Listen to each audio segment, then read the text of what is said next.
I never planned on working at the most dangerous prison in America. Back then, I thought I understood fear. I thought I understood violence. But nothing prepared me for what was waiting behind those steel gates. On my first day, a veteran guard pulled me aside. He didn't shake my hand. He didn't welcome me to the team. He just looked me dead in the eye and said, "If you want to walk out of here alive, you follow the rules. Every single one." I didn't know what he meant. Not yet, but within my first week, I watched a rookie break one of those rules. And by the end of the shift, it wasn't the same rookie walking out. Inside this prison, control is an illusion. The inmates watch everything. They memorize your patterns, your steps, your fears, and the moment you slip, even for a second, they take the opportunity you didn't even realize you gave them. Tonight, I'm going to tell you the rules that saved my life. Rules no training manual will ever teach you. Rules that determined who survived and who didn't. I never planned on driving into the desert that night. I never planned on working inside the most dangerous prison in America either. But desperation has a way of turning the impossible into the inevitable. And by the time the sun dipped below the mountains, my truck was already miles beyond the last gas station, heading straight toward a place my grandmother used to swear no living man should ever enter. The road ahead of me stretched empty in both directions, a ribbon of cracked asphalt cutting through endless dunes of bone-dry earth. I had been driving for 3 hours, windows down, letting the desert wind slap against my face because the AC in my truck died more than 2 months ago. Right around the time my last job ended, construction work in Reno had dried up fast. 1 week, I was framing a housing development outside Sparks. The next week, the developer went bankrupt, leaving 200 workers standing around a dirt lot with nothing but apologies and unpaid invoices. My savings had evaporated in 6 weeks. After that, everything slid downhill so fast, it left friction burns. The eviction notice came on a Friday, taped to the peeling blue paint of my apartment door. My landlord didn't even knock. The second he heard I lost my job, he acted like my mere presence in the building could contaminate the walls. I tried applying to every job I could find: dishwasher, warehouse packer, security guard. Even a telemarketing position I knew I'd be terrible at. Nothing stuck. Nobody called back. 2 days before I had to be out of my apartment, I found an ad in an online job board. Night custodian, Ravenwood maximum security facility, immediate hire, housing included, no experience required. It felt too good to be real, but I didn't have room left for skepticism, not with a truck full of my belongings and nowhere to sleep that night. As I drove deeper into the desert, the sky darkened into a bruised purple, streaked by lightning that never touched the ground.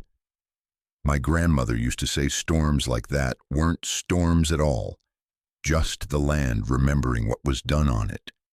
She was Navajo, raised to believe some places were thin between worlds, places where suffering soaked into the soil and stayed there. As a kid, I always thought she was being dramatic or poetic or both, but the closer I got to Ravenwood, the more I understood her warnings weren't metaphors. The highway curved around a dry lake bed and then straightened for 10 miles. Heat shimmered across the road like ghost water. The desert was so silent it felt wrong. No insects, no birds, no rustling of brush in the wind. Just an oppressive emptiness pressing down around me like I'd crossed an invisible border into land that didn't want me there. When the prison finally came into view, it rose out of the horizon like something exhumed rather than built. Massive concrete walls bleached pale by the sun. jagged coils of razor wire glinting like animal teeth. 4 watchtowers at the corners, each crowned with a motionless silhouette behind bulletproof glass. Most prisons look like institutions. Ravenwood looked like a warning. A sign at the turnoff read, "Property of the United States Department of Corrections. No trespassing, no photography, no exceptions." Beneath the printed text was graffiti scratched into the metal with something sharp. A single phrase, "Turn back." I slowed the truck. My fingers tightened around the wheel. The desert air felt heavier suddenly, thick as breath on my neck. I should have listened, but I thought about my grandmother's voice, about how she used to tell me, "Eli, sometimes the places that scare you the most are the ones waiting to teach you who you really are." I didn't know if she meant that literally or spiritually, but either way, I wasn't about to turn around. Not when I had $8 in my wallet and no other options. I took the access road. My tires crunched over gravel and broken tar. The closer I got, the more unnatural the area felt, like something about the land had been scraped hollow. The sagebrush grew in twisted patterns, almost in spirals, and the wind smelled faintly metallic, like old blood lingering in a locked room. The guard at the outer checkpoint didn't bother to make small talk. He was young, maybe 22, but his eyes were old in a way that made my stomach twist. He checked my ID, wrote something on his clipboard, and waved me through. No greeting, no warning, just a look. Long, assessing, almost sympathetic, as if he already knew what would happen to me. I parked in the visitor lot, killed the engine, and sat there for a moment. The sun had fully set.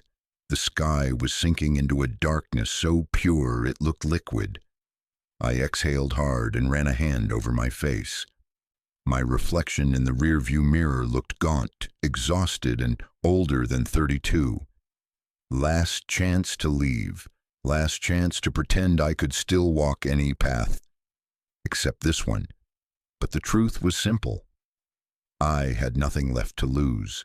I stepped out into heat that hadn't cooled with the sun, a heat that felt unnatural, not warm, not dry, just empty, like warmth without life, the kind of heat a crematorium might exhale. The entrance to Ravenwood glowed faintly under floodlights.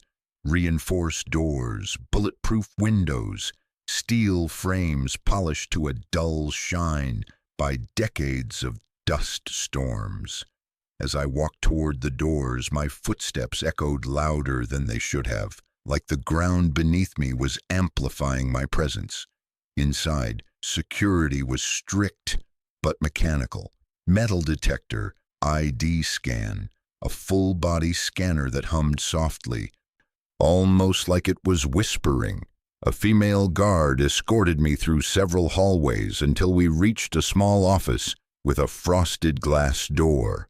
Warden Mara Kincaid waited behind a metal desk. Posture straight, uniform crisp, face unreadable. She looked mid-40s, but something about her eyes, sharp, calculating, tired, made her seem older. "Mr. Carter," she said, not unkindly, not warmly, just precise. "Have a seat." I sat. My clothes suddenly felt too worn, too dusty, too human for a place like this. She scanned my application, tapping her pen once at the salary line. Night custodian, 11 p.m. to 7 a.m. Weekly schedule, housing included. You'll be assigned a room in the staff residence on the east side. You'll receive a manual outlining standard procedures and a packet of facility protocols. That word, protocols, pricked something in my memory. My grandmother again, her voice on our porch back on the reservation. The land has rules, Eli. When people ignore them, the land remembers. Warden Kincaid slid a stack of papers toward me. "Read through these. If everything looks acceptable, sign the bottom." I flipped through the pages. Employment contract, hazard pay clause, emergency response procedures, nothing that stood out, nothing that explained the silence in the walls, or why the air felt heavy, nothing that hinted at any danger. I signed. Kincaid's jaw tightened almost imperceptibly. Good. Harlan Briggs will meet you at the residence building at 10:30. He's our senior custodian. He'll train you for the first week. She stood, signaling our meeting was done.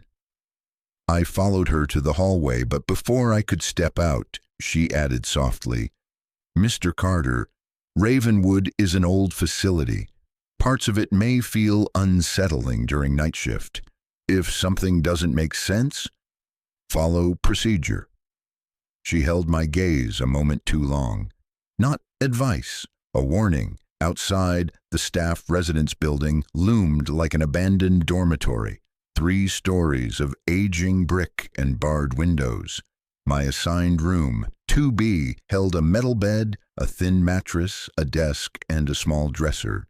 No pictures on the walls, no personal touches, just a light bulb buzzing faintly overhead. I unpacked my duffel bags in silence. At 10:28, a knock rattled the door. Harlan Briggs stood in the hall, stocky, late 50s, gray hair around the edges.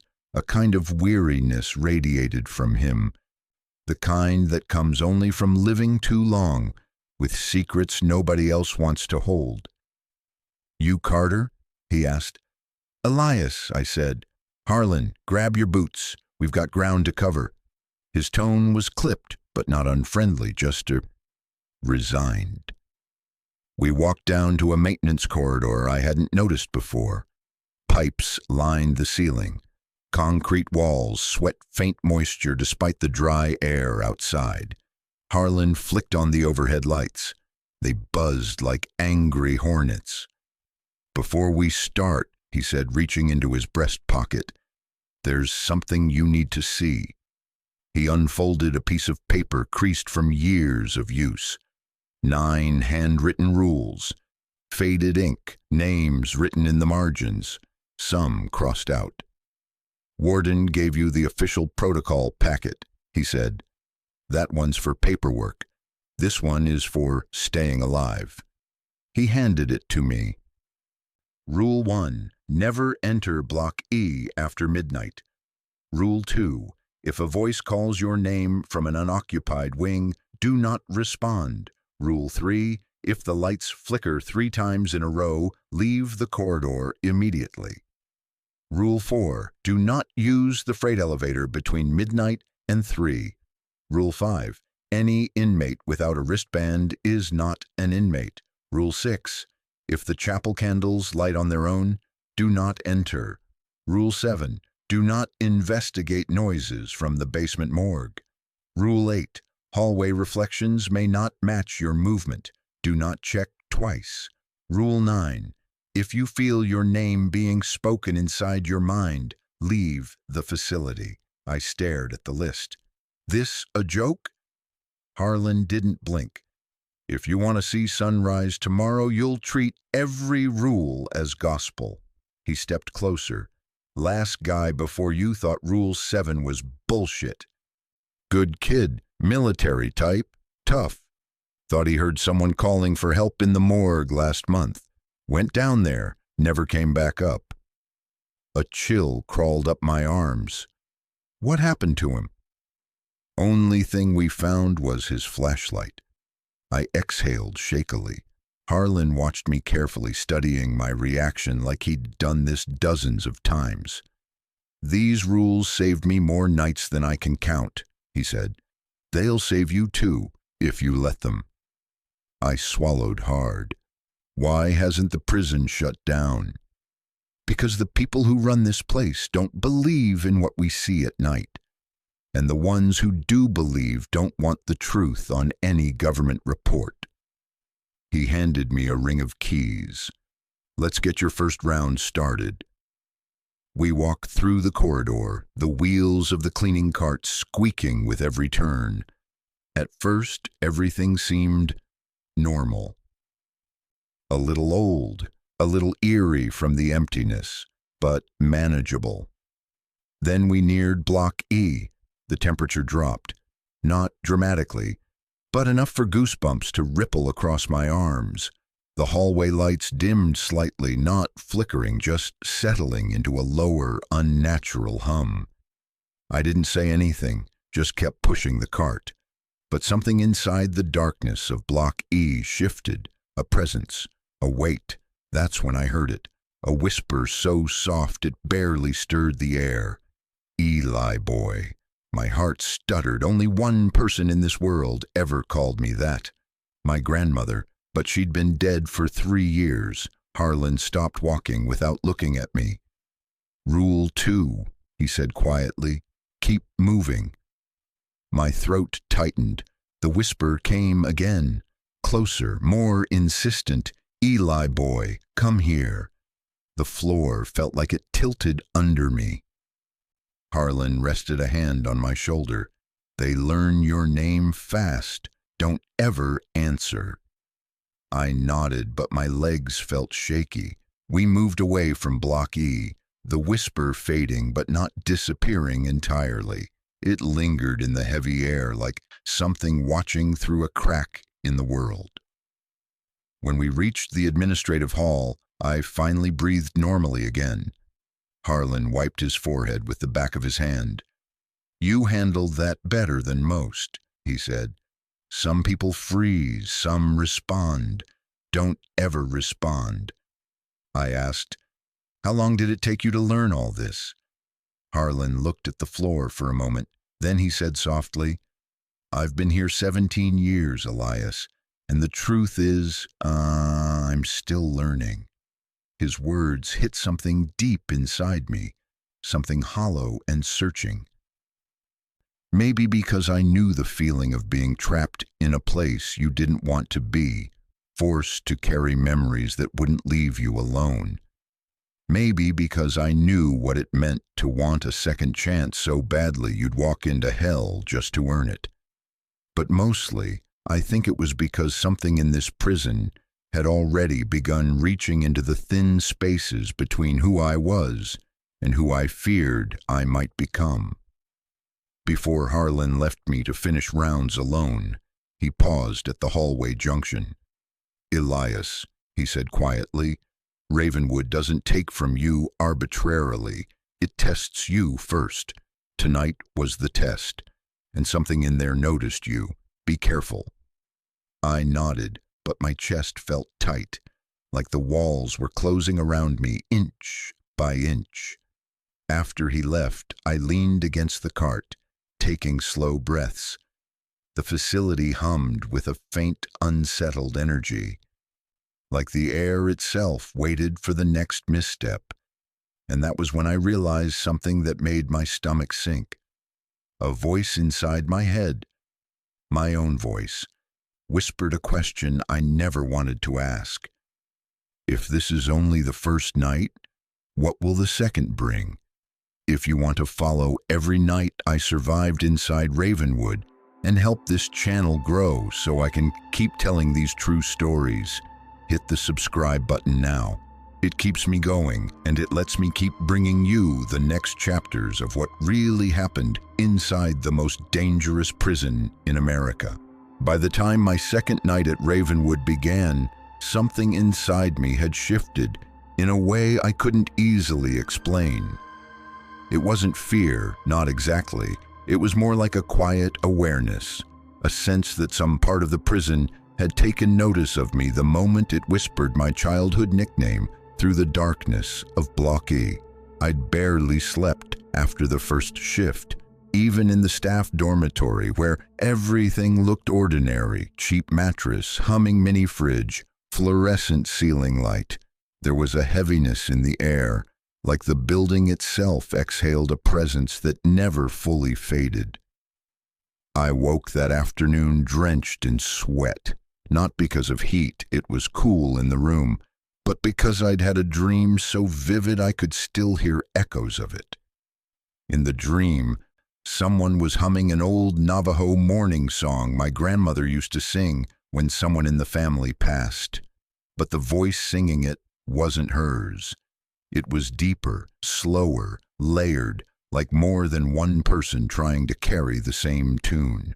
When I jolted awake, the humming stopped immediately, like whoever, whatever, was making the sound realized I'd caught them listening too. By the time 10:30 p.m. approached, I was exhausted but alert, heartbeat steady, nerves taut like wires. Harlan met me in the same maintenance corridor as the night before. He didn't waste time asking how I slept. Instead, he looked me over with the practiced eyes of someone who knew exactly what the second night did to rookies. "You look like hell," he said. I shrugged. "Didn't sleep much." "Good," he replied. "Means you're still listening to your instincts." He started walking, and I followed. The wheels of the cleaning cart squeaked the same three-note rhythm they made the first night, but somehow the sound felt different now, familiar in a way that tightened something in my chest. "Tonight," Harlan said, "we go deeper." I didn't like the sound of that. "Deeper where?" "Into the parts of Ravenwood that hold history," he said. "The real history, not the one in the official documents." He didn't explain further. Not then. We started rounds the same way as the previous night, but the energy in the air was different, heavier, as though the building itself was preparing for something. In the administrative wing, the temperature fluctuated strangely, pockets of warm and cold air mixing like currents in a river. Papers on desks rustled even though there was no draft. I tried to focus on simple tasks, emptying trash bins, wiping down desks, but my eyes kept drifting toward the narrow windows where darkness pressed against the glass like something with weight. As we walked past the medical unit, Harlan stopped at a door labeled Archive Storage. He unlocked it. "Last night you saw Block E's echo," he said quietly. "Tonight you're going to see Ravenwood's memory." The room inside smelled faintly of alcohol wipes and something else. Old smoke, maybe. Rows of metal filing cabinets stretched from wall to wall, each labeled with years dating back to the 1950s. Harlan motioned with his chin. "Watch!" He flicked the lights. They buzzed a moment, then steadied. At first the room looked ordinary, a little dusty, a little forgotten. Then, as the hum of the lights settled into a low, steady note, something in the far corner shimmered. At first, I thought it was a reflection, but reflections don't move on their own. A figure materialized slowly, like someone underwater rising to the surface. A man in an outdated medical uniform, white coat, sleeves rolled up. His form flickered like a damaged film reel. His face stayed locked in a neutral, clinical expression as his hands moved with mechanical precision over a table that wasn't there. Invisible instruments were picked up and put down. His shoulders hunched occasionally, as though he were straining to see something under bright lights that didn't shine in the room anymore. He wasn't violent. He wasn't aware. He was reliving something. "What is he doing?" I whispered. "Autopsy procedures," Harlan said.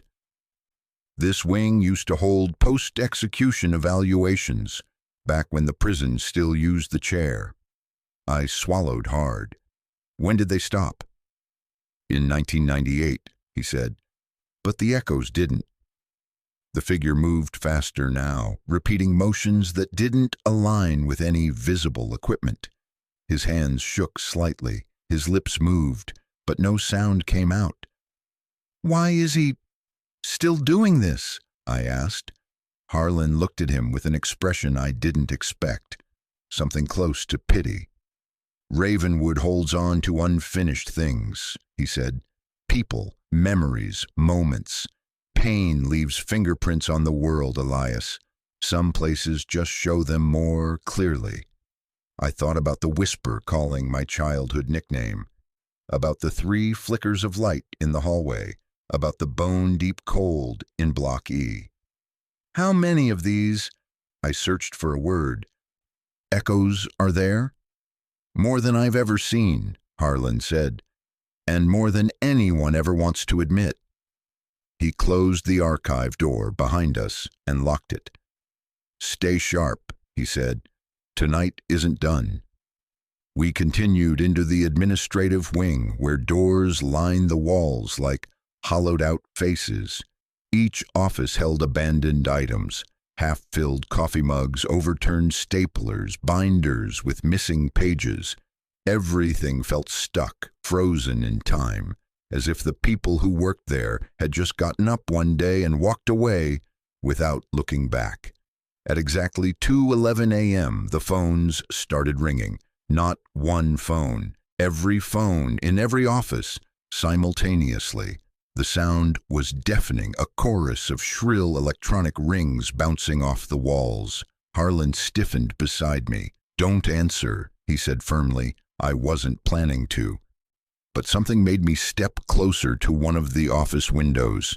Through the glass panel in the door, I saw the phone vibrating violently against the desk. The display screen flashed unknown caller. The ringing intensified. What happens if someone does answer? I asked quietly. Harlan didn't look at me. Nobody who answered has ever been able to explain what they heard. They never last more than a week afterward.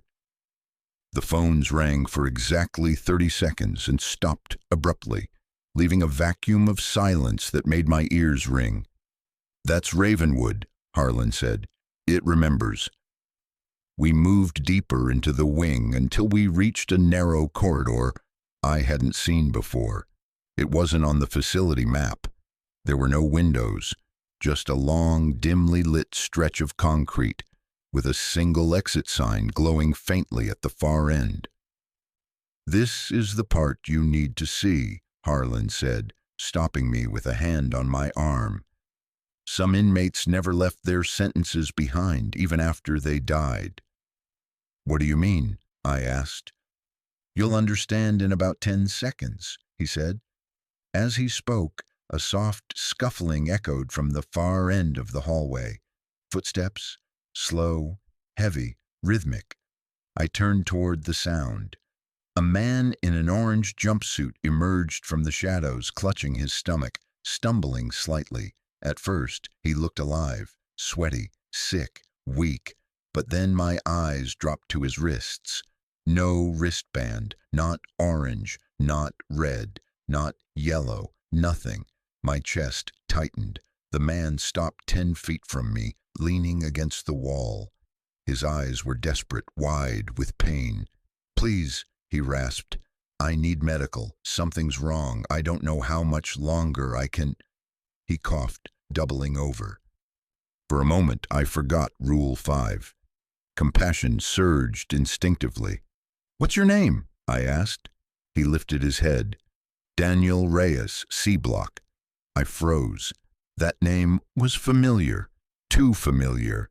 I found it earlier in the protocol packet. He was one of the inmates executed in 1994. Elias, Harlan said sharply. Check. I forced myself to speak. Show me your wristband. Daniel blinked slowly. They took it off for medical intake, please. I'm dying. Something about the way he said dying made the hairs on my arms stand up. He stepped forward, raising his hand for help.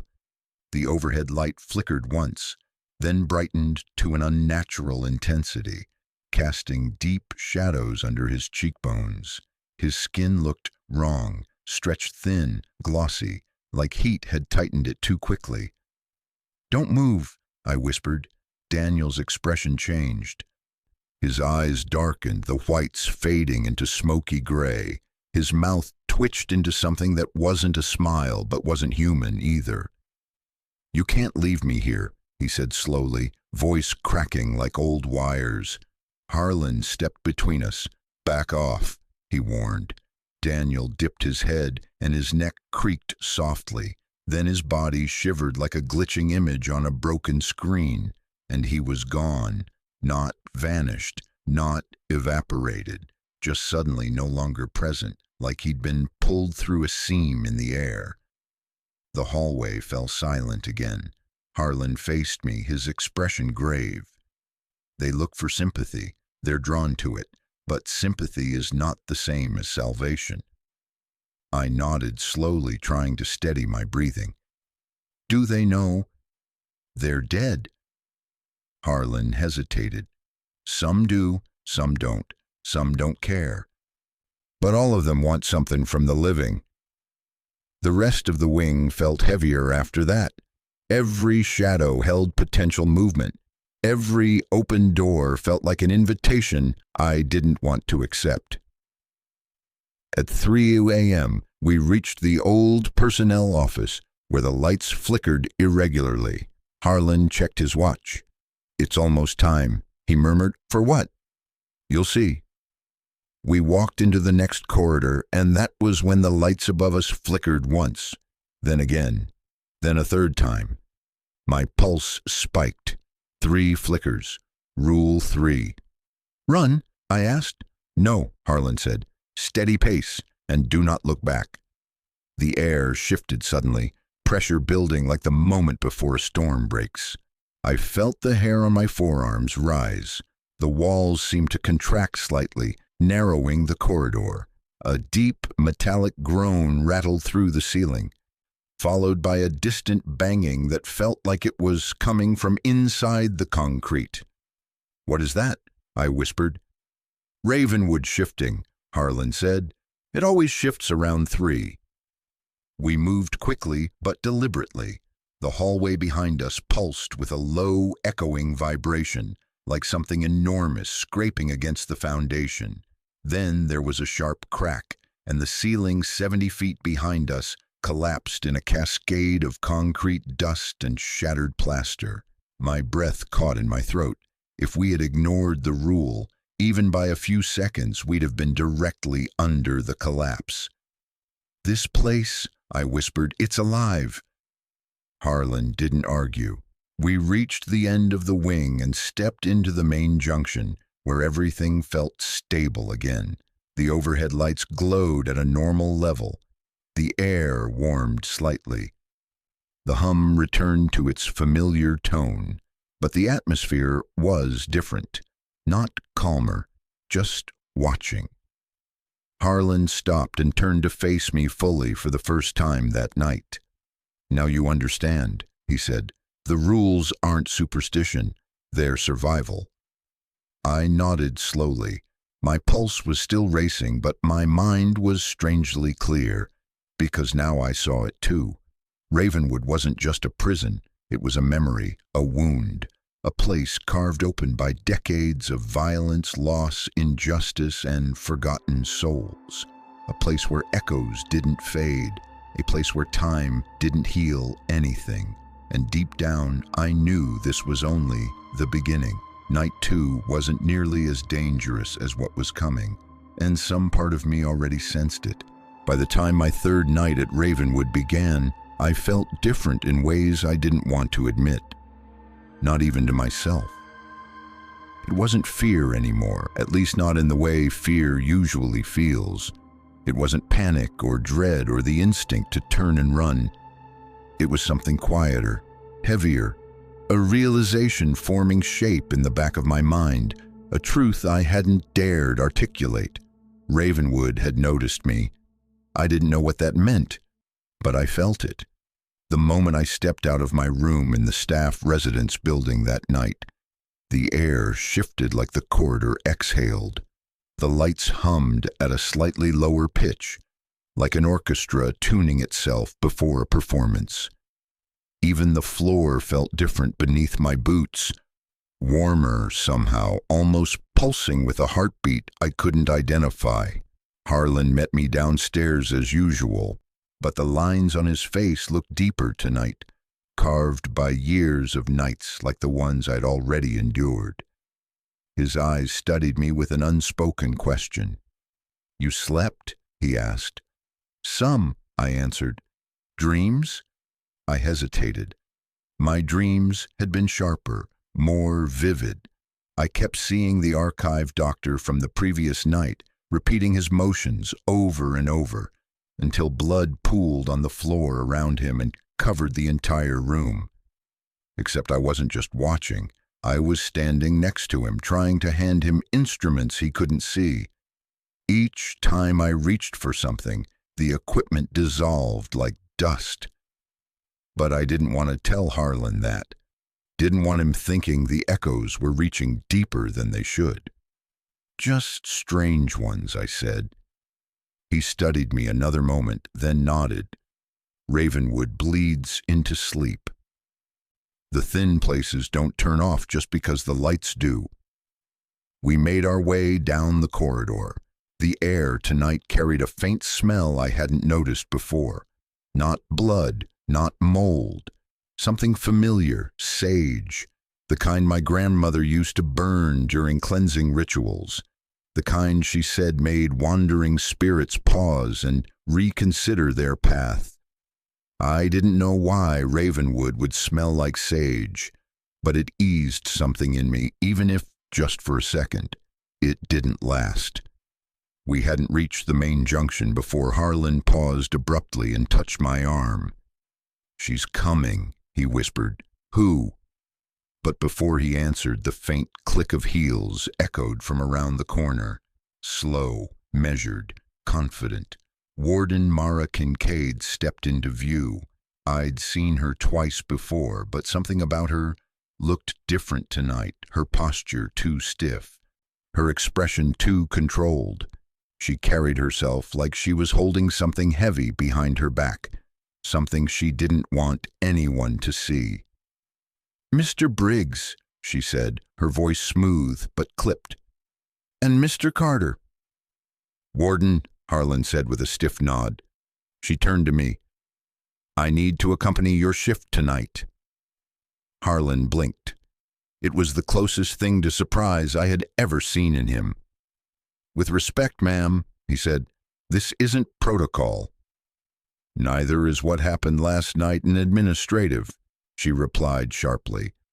A section of ceiling collapsed. Lights flickered across 3 wings. Phones triggered simultaneously. 2 sensors on the east side reported movement where no one was assigned. Her gaze narrowed slightly, and a new hire nearly came face to face with one of our residuals. Residuals, that was a new word. Cold, clinical, distant, like a label used for malfunctioning equipment rather than tortured spirits replaying their deaths. She shifted the flashlight in her hand and locked eyes with me. "You handled yourself better than expected. I want to see that in person." The unspoken message. She wanted to see if she could trust me or if she needed to remove me. My stomach tightened, but I nodded. "Yes, ma'am." We began the rounds in a formation I didn't like. Harlan in front, the warden beside me behind her. It felt too exposed, too structured, like we were moving in a pattern something else might already know. The hum in the walls fluctuated, stronger tonight, more charged.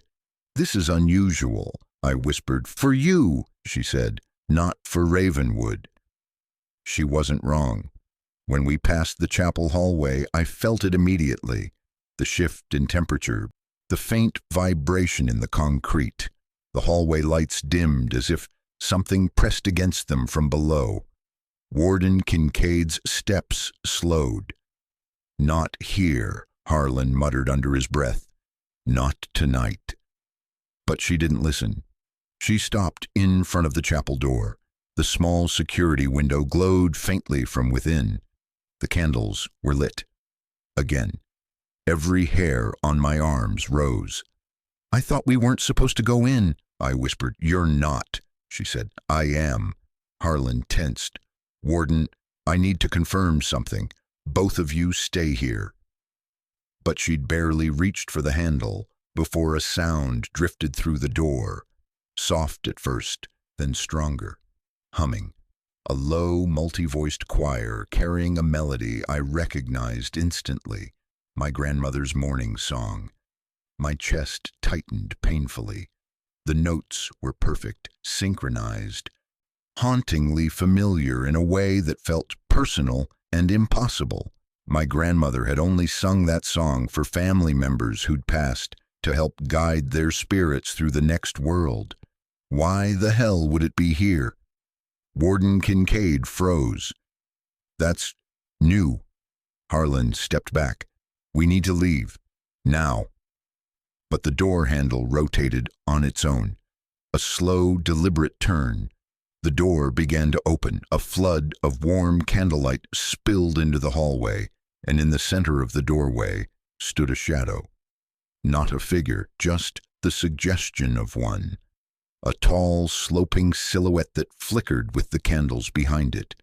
For a moment the humming intensified, harmonizing like a single voice with 100 throats. Then the shadow retreated backward into the chapel. The door drifted shut. Softly, almost respectfully, silence followed, thick, suffocating. Warden Kincaid stepped back from the door, her breathing sharp and uneven. Change of plan, she said quietly. You two follow me. She didn't wait for a response. Marching quickly down the hall, Harlan shot me a look, tight, uneasy. Then we followed. Warden Kincaid unlocked a wing I'd never been inside before, the old administration quarters. The air smelled of dust and stale paper. She led us into an office filled with filing cabinets, boxes, and an old oak desk. Then she closed the door behind us. What you saw in the chapel, she said slowly, is part of something bigger. Harlan folded his arms. You're finally telling him? He has a right to know, she said, especially now that the chapel is mimicking ancestral rituals. That has never happened before. My throat tightened. Why me? Why that song? She studied me with a long, assessing look. What is your background? She asked. Half Navajo, I said. From my mother's side. Her jaw tightened almost imperceptibly. That matters, she said. More than you think. Harlan stepped closer. Mara, don't do this to him. He's too new. And he's already been marked, she snapped. I inhaled sharply. Marked? She nodded. Not harmed, not possessed. Marked.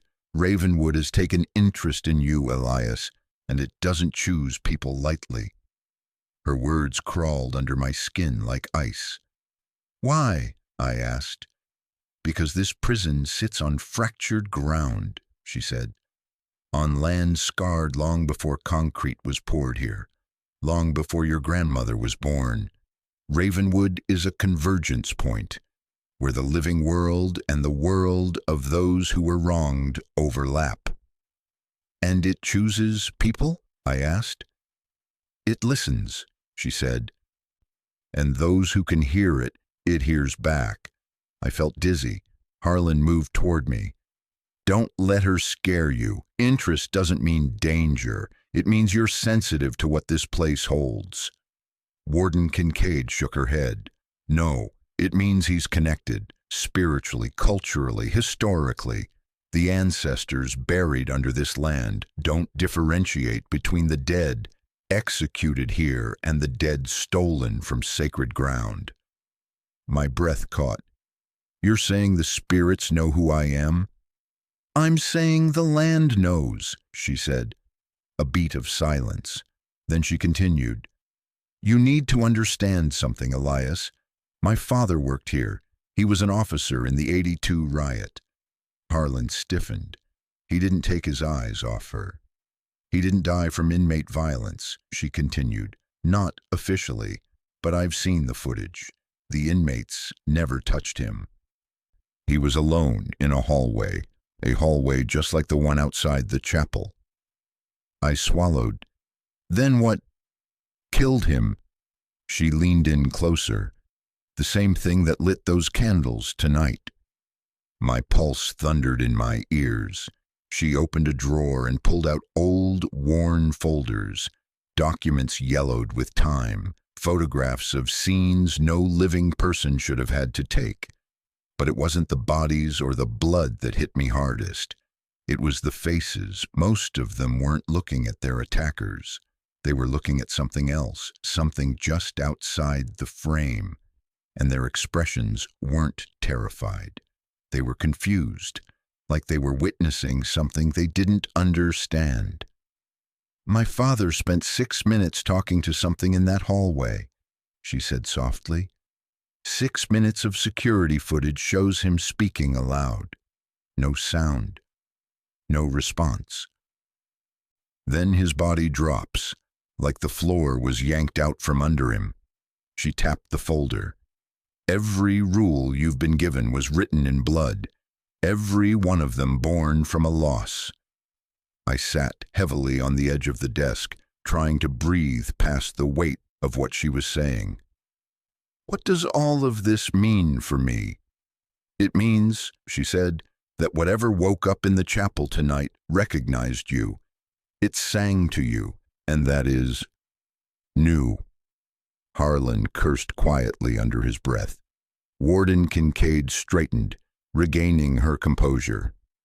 "Tonight, I need both of you to follow me to the execution wing." My heart skipped. "Why?" I asked. "Because if there is a convergence building, and I believe there is, it'll be strongest there." Harlan shook his head. "Mara, you know damn well we shouldn't take him into the East Wing yet." "He needs to understand," she insisted, "and we need to know if the resonance reacts to him." "Everyone who goes in there changes," Harlan said quietly. "Some don't come back the same." Warden Kincaid turned to me. "Elias, do you want the truth? The real truth about Ravenwood?" I didn't speak. Not for a moment. The weight of the question pressed on me like a hand on my chest. "Yes," I finally said. "I need to know." Her eyes softened, not with pity, but with respect. "Then follow me." The walk to the execution wing felt different than any other corridor in the prison. The air grew colder with each step, but not physically cold, emotionally cold, like the temperature of grief, not weather. The walls seemed to draw closer together. The overhead lights dimmed, though none flickered. We reached a heavy steel door marked EX-002. The metal surface was scratched. Some marks looked like fingernails, others like something else entirely. Warden Kincaid unlocked the bolt with a long brass key. She stepped aside. "You open it," she said. My hand shook slightly as I reached for the handle. The metal was freezing against my palm, biting into the skin. I pushed the door open. Inside, the execution chamber felt forgotten, a relic. Dust coated every surface. The chair, once electric blue, was now faded to gray. Restraints dangled from the armrests, stiff with age. The overhead lights buzzed unevenly, casting long, warped shadows across the floor. But what struck me most wasn't the sight. It was the sound, a low hum, vibrating, breathing, alive. Harlan stepped in behind me, his voice low. "The execution's done here. Didn't always go right." Warden Kincaid approached the chair slowly. "We changed our methods," she said. "But the room remembers. It always does." A faint movement caught my eye. The air shimmered above the chair, just slightly, as if heat rose from a living body strapped into it. My breath hitched. Something was sitting in that chair, something unseen, watching us. The hum deepened. Warden Kincaid whispered, "Do you feel that?" I nodded. "It's responding to you," she said. A pulse echoed through the room, not sound, not light, a pressure wave, like someone exhaling their last breath all at once. I stumbled back. Harlan grabbed my arm. "That's enough." But the room wasn't done. The hum split into 2 notes, then 3, then many, a harmony, familiar. My grandmother's song again. Only this time, the voices were not mournful. They were angry, The overhead lights exploded. Glass rained across the room. Warden Kincaid shielded her face. Harlan pulled me backward. The hum rose into a scream. Not human, not natural.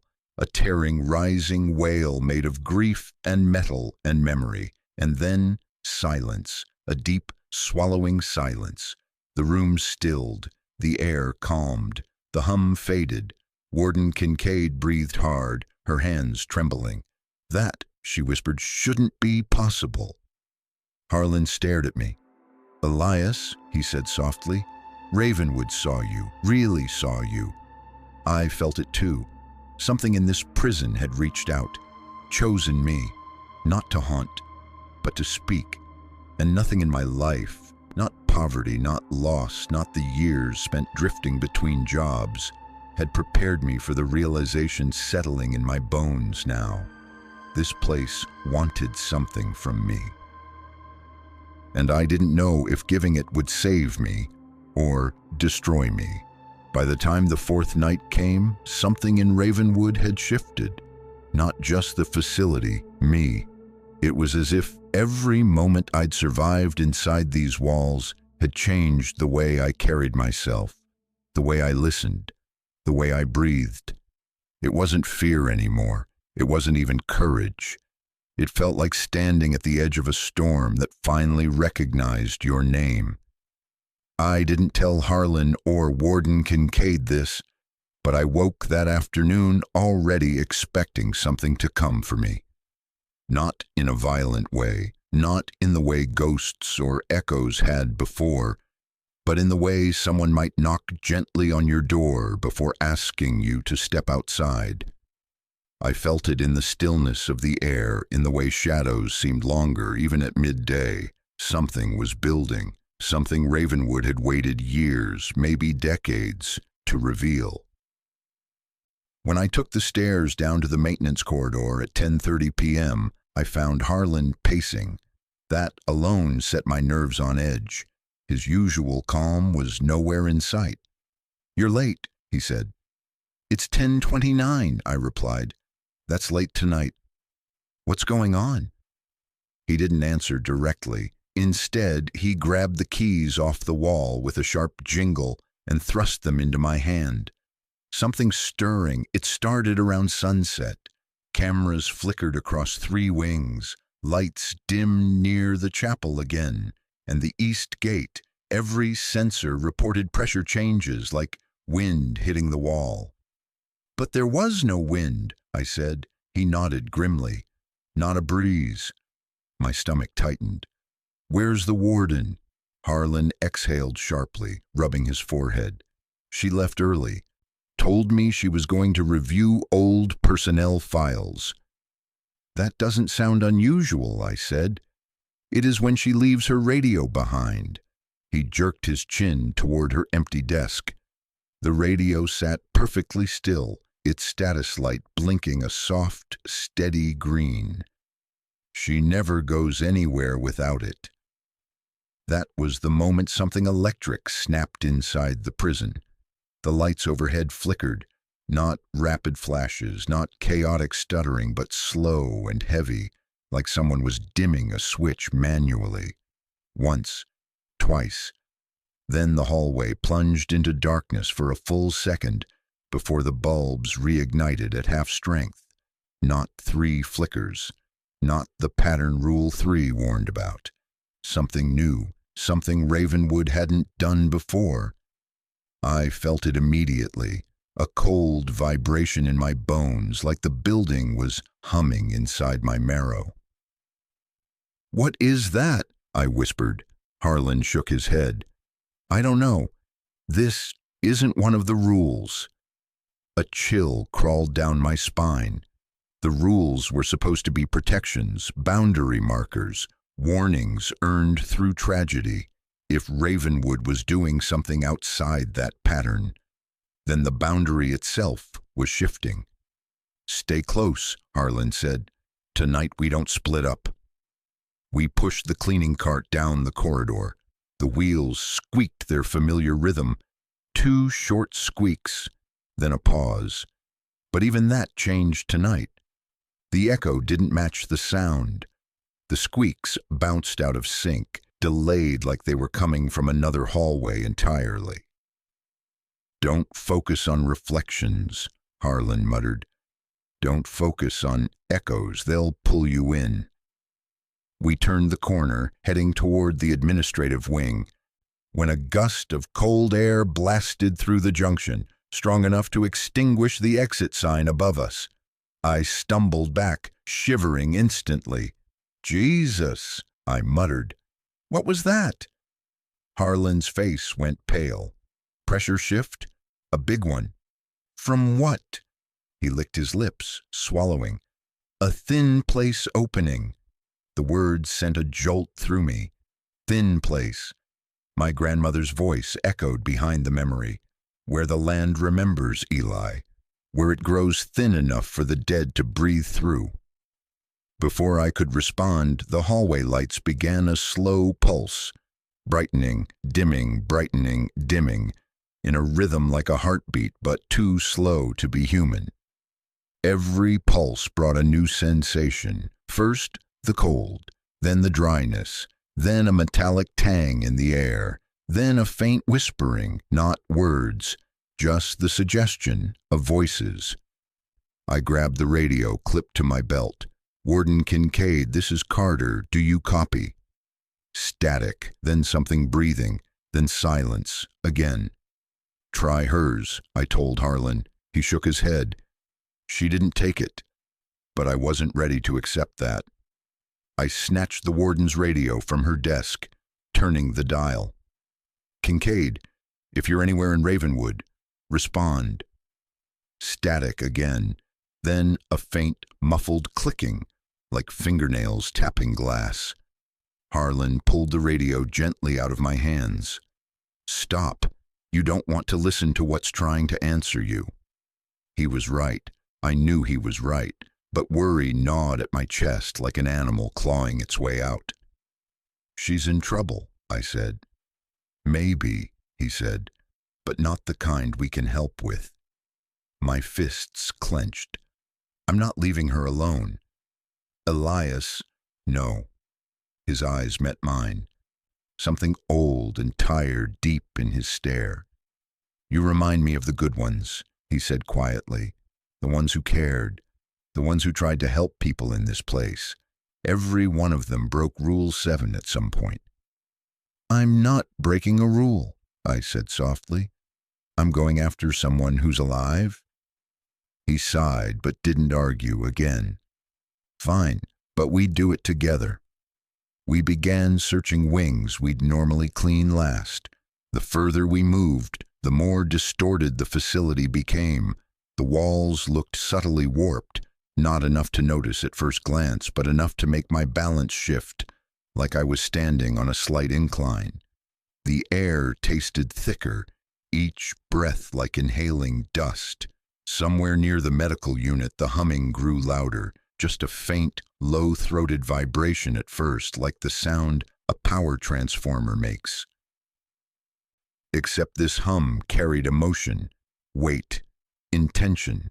"Something's opening," Harlan whispered. "I feel it." We reached the old infirmary, and that was when everything changed. The temperature plummeted so fast, my breath fogged in the air. Frost formed on the reinforced glass above the nurse's station. The hallway lights flickered, but not in any pattern I'd seen. They strobed unevenly, like the building was glitching. Then I heard it, a distant metallic grinding, something heavy sliding, not footsteps, not voices, the sound of a world shifting its bones. "What is that?" I asked. Harlan's voice cracked slightly. "The convergence." The hallway twisted, not physically but visually. The far end stretched like pulled taffy, elongating into a corridor that didn't belong to the prison's blueprint. The walls rippled with shadows that moved independently of the lights. "Stay with me," Harlan shouted, but I was already staring into the distortion, because for a heartbeat, just long enough to ignite panic, I saw Warden Kincaid. She stood at the far end, half lit by emergency lights, her hand pressed to a wall that wasn't really there. "Mara!" I shouted. Harlan grabbed my arm so hard the bones felt like they'd crack. "That's not her. It looked like it isn't her. That's the echo of someone who died in that wing." "How do you know?" "Because she's wearing a uniform from the 70s. My throat tightened. The figure wasn't moving, just watching me. My palms went cold. Something shifted inside the elongated corridor, something massive standing behind the figure, too tall, too broad-shouldered to be human, its outline blurred by flickering lights. Then it began leaning forward, its head slowly angling toward me, as if trying to peer through a fogged window. I backed up instantly. "Okay," I whispered, "we need to get away from here." "That's what I've been saying." But before we could turn, a sound echoed behind us, a single metallic clang, then another, then a low groan from the elevator shaft beside the infirmary. "Not again," Harlan muttered, "not tonight." The elevator doors shook as though something enormous slammed against them from the inside. Dust rained down from the ceiling. The floor vibrated beneath our boots. I reached for the cart, ready to abandon it entirely. The old industrial elevator door bent inward, metal warping like aluminum foil. "Move!" Harlan yelled, but the last thing I expected happened. A hand shoved through the warped gap. A familiar voice followed. "Elias, don't move!" My heart lurched. It was Warden Kincaid. "Help me!" she shouted. Harlan froze, his eyes narrowed, analyzing, calculating, measuring every detail. "Don't," he whispered harshly. "Not unless we know." The hand reached further. "Elias, it's me!" The elevator jammed between floors after I left my office. I've been stuck for hours. Everything in me wanted to grab that hand, to pull her free, to save her. But something in her voice was off, not wrong, just out of rhythm, like someone trying to mimic her cadence and missing by fractions of a second. I knitted my brow, listening harder. Her breathing was too even for someone supposedly panicking, her words too precise, her tone too steady. Then she made a mistake. She said, "Elias, please. I know you can hear me, Eli boy." My heart went still. Harlan inhaled sharply. "What did she call you?" he asked quietly. I swallowed. "Something no one else has ever called me." He grabbed my wrist. "Walk away." "But walk away now." The hand shoved further through the gap, fingers distorting subtly, elongating wrong in the dim light. "Elias," it hissed, voice cracking into a dozen overlapping tones. "Come closer." Every muscle locked in my body. Then the elevator emitted a screech, like metal dragged across stone. The hand vanished. The light snapped back to full brightness. Silence swallowed the hallway. Harlan didn't speak for several seconds. When he finally did, his voice was hoarse. "That wasn't her." I nodded slowly. "I know." We stood there, catching our breath. My pulse hammered against my ribs like it was trying to escape. Harlan leaned heavily against the wall. "We're leaving this wing," he said. "Now." Before we moved, a faint sound drifted through the corridor behind us. Footsteps, but not human footsteps. Too many, moving in perfect unison, rhythmic, measured, marching. I recognized them immediately.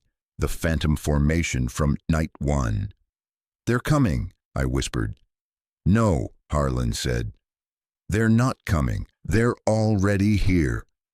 We flattened against the wall just as the formation turned the corner. The figures passed rapidly, a whole procession of officer silhouettes with badges that glinted faintly under the flickering lights, faces blurred, boots hitting the ground in unison. But tonight they weren't walking through us like before. They stopped, All 30 phantom forms faced us at once. Every head turned. Every boot froze mid-step. Every breath in my lungs left my body in a violent exhale. Harlan whispered, "Elias, don't move, don't blink." The formation didn't advance. They just stared, silent, unmoving, watching. Then, almost imperceptibly, one raised its arm and pointed down the hall toward the far exit. "Are they helping us?" I whispered. "I think they're warning us," Harlan said. "For what?" "For what's behind us." I turned slowly. Something massive moved at the far end of the corridor, its shape impossibly tall, its limbs too long, its shadow stretching beyond the confines of the walls. A distortion in the air followed it, like heat waves rising off summer asphalt. Except this wasn't heat. It was cold. So cold the frost from the windows began creeping across the floor toward us. "What is that?" I whispered. Harlan didn't answer. He couldn't. We ran, not fast. Not sprinting, just steady, controlled movement, exactly how the rules said. The formation marched beside us, not blocking, not threatening, but escorting, guiding, driving us away from the distortion behind us. The hallway warped with each pulse of pressure from the creature's presence. We reached the exit door. The phantoms stopped. Every head turned toward me. Then, one by one, they faded into the glow of the emergency lights. A final message spoken in silence. We passed through the door. The air shifted instantly. Warmth returned. Light steadied. The hum died. We were back in the main wing, alive, for now. Harlan leaned on the wall, panting. "That was the convergence," he said. "The moment when the living and the dead share the same space." I swallowed hard. "Why did they help us?" "Because we didn't break the rules," he whispered. "And because you are something this place recognizes." I didn't respond, because deep inside, I'd felt it too. A connection, a responsibility, a calling. We still hadn't found the warden, but something told me the night wasn't over yet. Tonight wasn't the end of something. Tonight was the beginning. A fracture, a signal, a warning, and Ravenwood was done whispering. It wanted to speak, and it wanted to speak through me. I didn't sleep before the 5th night, not even for a few minutes. I tried.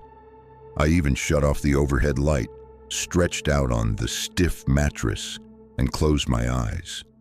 But the moment I drifted anywhere close to sleep, a pressure built between my temples, like someone slowly pushing a thumb against my skull from the inside. Every time I drifted off, something pulled me back, whispering through the edges of consciousness, like a voice beneath running water. It wasn't language, not words, but intent, a calling. By 9:30 p.m., I gave up trying. I sat at the edge of the bed, elbows on my knees, hands clasped tightly enough that my knuckles ached. I wasn't shaking, but my body felt restless, like every muscle was preparing itself for an impact that hadn't arrived yet. The facility hummed faintly through the window, a low vibration rising from the ground. Not mechanical, not electrical. Something older, something growing. By 10:15, the pressure behind my eyes grew stronger, as if Ravenwood wasn't waiting for me anymore, as if it wanted me downstairs immediately. When I stepped into the hallway, everything was wrong. Slightly wrong, but wrong enough that my breath hitched. The fluorescent lights in the dormitory always flickered in a predictable rhythm. Tonight they glowed too brightly, almost warm, and the air felt charged, like static buildup on a winter day, but heavier, denser, sinking into my skin. And the corridor was silent, completely silent. No pipes clanging, no vents humming, no distant guards' radios crackling, just silence so thick I could hear my own pulse. When I reached the stairwell, I found Harlan waiting halfway down the steps. His shoulders were tight, his jaw clenched. He'd been standing in the dark without turning on the lights, a sign something was worse than usual. "You feel it too," he said. Not a question, I nodded. "It started before I left my room." "Started earlier for me," he said, "the moment the sun set." I descended a few steps. "Where's the warden? Did she make contact?" "No," he said. "Her office hasn't been touched since yesterday. Radio's dead. Her keycard hasn't been logged through any wing." "So she's missing." He took a breath. "No one disappears without this place showing you why." The heaviness in his tone made my stomach twist, but before I could respond, a crack of static snapped through the corridor below us. Harlan and I both froze. It wasn't random static, it was rhythmic, 3 short bursts, followed by a long one. That pattern wasn't from a radio. It was from the old intercom system used in the 1960s. "What does that mean?" I whispered. Harlan's jaw tightened. "It means the warden isn't the only one Ravenwood wants tonight." We moved carefully down the remaining stairs. My boots echoed soft against the concrete, but even my footsteps sounded wrong. Slower, deeper, like the hallway was swallowing the sound. The moment we entered the main junction, the air thickened. It felt like stepping into humidity, except the temperature hadn't changed. My breathing grew shallow, and then the lights dimmed. Not a flicker, not a pulse. A slow, creeping dimming as though the bulbs were being drained. "Don't panic," Harlan murmured. "This is pressure, not danger." "Feels like danger." "Everything in Ravenwood feels like danger." We pressed forward. Halfway to the west wing, something new happened. Something neither of us had seen before. A soft glow seeped from the cracks along the floor tiles. Pale, bluish light that shimmered like heat haze. It spread across the hallway, growing brighter the further we walked. "What is that?" I whispered. Harlan swallowed hard. "Proof." Of what, he didn't say, but he didn't need to. On our right, near the old visitation block, a faint hum rose through the air. At first, I mistook it for electrical wiring, but it wasn't mechanical. It was too organic, too layered. Voices, 100 whispers at once, none clear, none isolatable, blending into a tone that made the hairs on my neck lift. Harlan held up a hand. "Stop." I froze. The hum grew louder. Then a figure stepped into the hallway ahead. A woman. Her outline flickered like a dying bulb. There. Then gone, then back again. She wore a uniform I didn't recognize. Older than anything I'd seen staff wear. A sheriff's deputy uniform, brown with gold trim. Warden Kincaid's uniform. From exactly 20 years ago. Harlan inhaled sharply. Oh, God! It wasn't her. Not alive, not whole. But it was her, or rather a version of her, younger by decades, eyes more hopeful, shoulders squared like a woman with something to prove. Her mouth opened, but her lips didn't move. Instead, her voice came from all around us, not from her throat, from the walls. "Run." I jerked back instinctively. The echo of her voice hung in the air for less than a second before scraping across the hallway like metal dragged across stone. The figure blurred, then vanished. Harlan grabbed my sleeve. "We need to check the east wing, now." "What was that?" I demanded. Not a ghost, not an echo, a message. From who? He looked me directly in the eye. From her. His voice cracked on the last word. We moved faster now. The cleaning cart rattled behind us, the mop handles clacking against metal with each bump. The hallway widened as we approached the east wing, but the air grew colder. I felt the chill wrap around my spine before we even saw the door. The morgue door, Rule 7. Don't investigate sounds from the basement, but tonight it wasn't sound that leaked through the cracks. It was light, blue-white, the same shade as the glow along the hallway floor, pushing through the seam at the bottom of the morgue entrance like a mist. "We're not going down there," I said immediately. "We have to." Harlan's voice trembled for the first time since I'd met him. "The convergence has opened, and she's trapped on the wrong side." My breath caught. "Warden Kincaid?" He nodded. "How do you know?" He touched the seam of blue light with 2 fingers. His skin recoiled slightly as though burned. "Because this only appears when the living crosses into the echo." "What does that even mean?" "She's in there," he whispered, "and she won't last long." I stared at the glowing door. Every instinct screamed at me to turn around, to follow Rule 7, to walk away. But rules weren't meant for this. Rules didn't account for convergences. Rules didn't account for people worth saving. My voice shook as I said, "Open it." Harlan didn't argue. He pressed his shoulder into the heavy door and shoved. The hinges groaned like ancient iron dragged through mud. The light intensified, flooding over us in a blinding wave. For a moment, I saw nothing. Then the room formed around me. Except it wasn't the morgue. Not the one I'd seen before. It was the morgue decades earlier. Clean, bright, stainless steel polished to a mirror finish. Storage units closed. Examination tables empty, and yet a man appeared in front of one of the tables, the same man from the archive wing. The doctor echoed, but this time his form was sharper, his motions clearer. He wasn't flickering. He was solid, alive even. He placed instruments beside a sheet-covered body with slow, ritualistic precision. His eyes focused with the intensity of a surgeon committed to precision. Then I realized something terrifying. The sheet was rising, as though someone or something beneath it was breathing. The doctor didn't react. He didn't see it. "Harlan," I whispered, "we need to find her. Now." He nodded and pointed across the room toward a darker corridor branching off the old morgue layout, the autopsy staging area, long closed, untouched for years. We moved toward it. The doctor didn't acknowledge us. He repeated his motions silently, endlessly. We left him behind.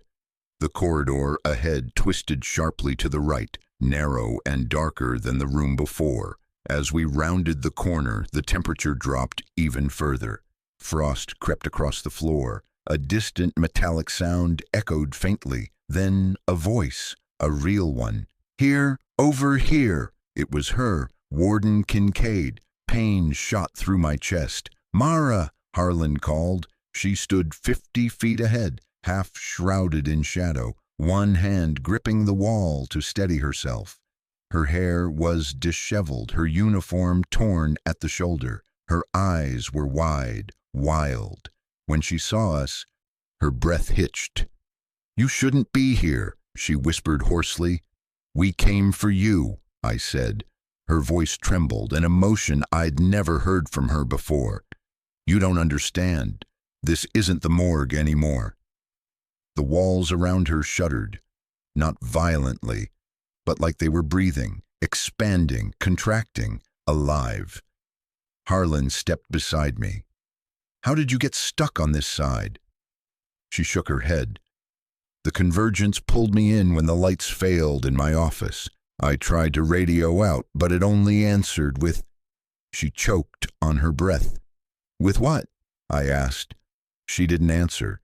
She didn't need to, because something massive moved behind her. A towering distortion in the air, bending the corridor like heat.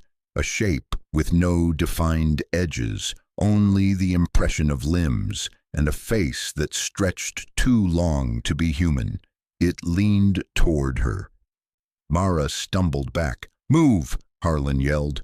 We ran toward her. The distortion reached her first, not violently, not striking. It simply slid toward her, its form enveloping her like fog swallowing a mountain. She gasped, body arching backward as her skin brightened with faint white cracks spreading across her arms. "Mara!" I shouted. She reached toward me. "Don't!" she cried. "Don't step into the light." Too late. The blue-white glow surged across the floor, pulling inward, dragging the three of us closer to the center of the convergence. I grabbed her forearm. For a split second, less than a heartbeat, I felt what she felt. Every echo, every scream, every death that had replayed in these walls for decades, every memory soaked into the land beneath us. It wasn't pain, it was history, raw, overwhelming, endless. Then it released her. We tumbled backward onto the cold floor. The distortion recoiled, the corridor snapping back to its original shape. Lights stabilized, air warmed. Mara gasped for breath, gripping the floor tiles with white-knuckled fists. The convergence vanished. Just like that, quiet returned. The morgue became just a morgue again. I lay there panting, heart pounding, my skin burning where her hand had touched mine. "What happened?" I whispered. Mara turned to me slowly. "You crossed the boundary," she said. "No," Harlan said, staring at me with an expression that chilled me more than any ghost. "It crossed to him." Mara nodded. "Ravenwood chose you." My throat tightened. "Why?" "Because it needed someone who could see the echoes for what they are," she whispered. "Not as threats, not as monsters, as memories. As witnesses." "What does that make me?" Harlan's eyes softened. "A bridge." Mara pushed herself upright, wincing as she rose. Her voice steadied, iron returning to her tone. "The convergence opened tonight not to destroy something," she said, "but to reveal something." I stared at her. "What?" "The truth," she said. "Not about Ravenwood, about you." The room went still. "What truth?" I whispered. She held my gaze. "The spirits weren't calling to you because you were vulnerable. They were calling because they recognized you." Something cold slid down my spine. "You carry the blood of the land they were stolen from," she said. "Your ancestors' ground is beneath this prison. The boundary knows your lineage. It wants you to help repair what was broken." The weight of her words settled into my chest like stone. And suddenly everything made sense. The humming, the singing, the shadows that watched, the voices that knew my name. The flickering light patterns, the connection, a pull stronger than fear, a pull older than the prison, a pull older than the state, a calling. Mara touched my shoulder. "You're not here by accident, Elias." I didn't speak, not because I didn't believe her, but because deep down, I already knew. The convergence wasn't the end of something. It was the beginning. A beginning that had waited decades. For me. And as the morgue lights slowly brightened, shadows retreating into corners, I felt the weight of Ravenwood settle behind my ribs, like a second heartbeat. The prison didn't want my life. It wanted my presence, my attention, my voice, my understanding. It wanted a witness. And now, I was one. When my fifth night finally ended, I stepped outside Ravenwood for the first time in hours that felt like years.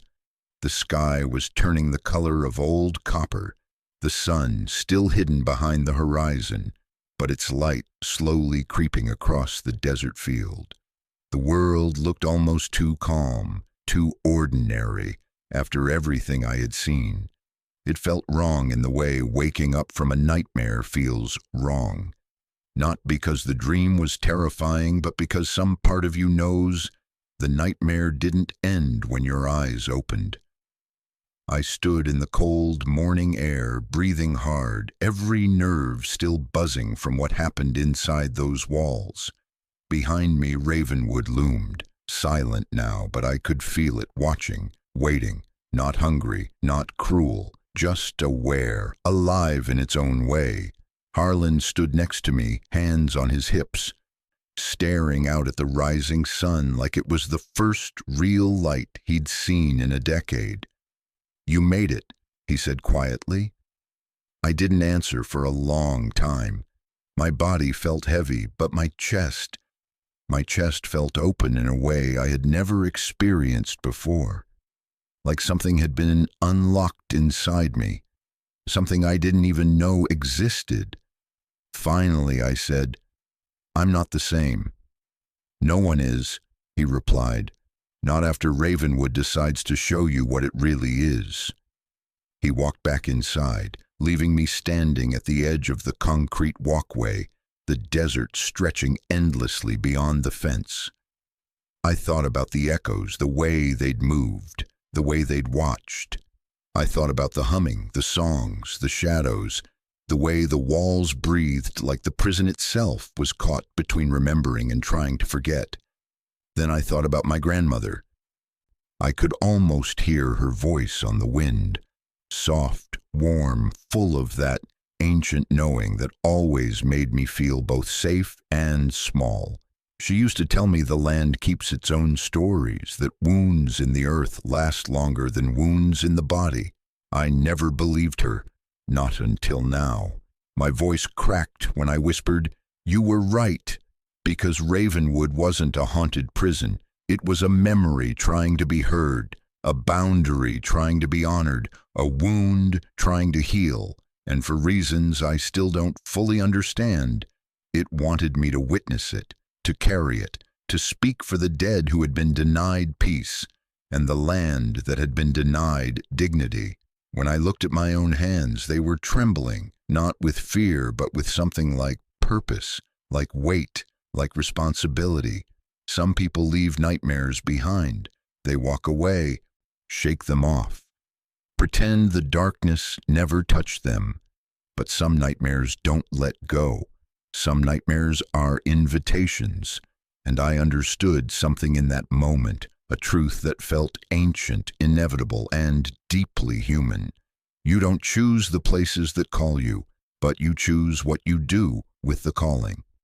As the sun finally broke the horizon, casting long golden lines across the sand, I took one last look at Ravenwood's razor wire silhouette. The walls seemed to glow faintly in the newborn light, not menacing now, not threatening, just real. A place of stories that refused to die quietly, a place still waiting for someone to listen. I don't know what tomorrow will bring. I don't know what the next night inside Ravenwood will demand from me, but I do know this.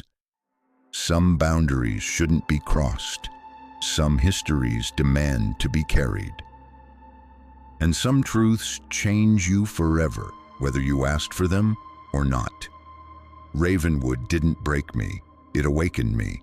And if there's one thing I've learned after 5 nights walking its living, breathing corridors, it's that the dead aren't always looking for vengeance. Sometimes they're looking for someone who can hear them, someone who remembers, someone who stays. And whether I want it or not, I'm that person now.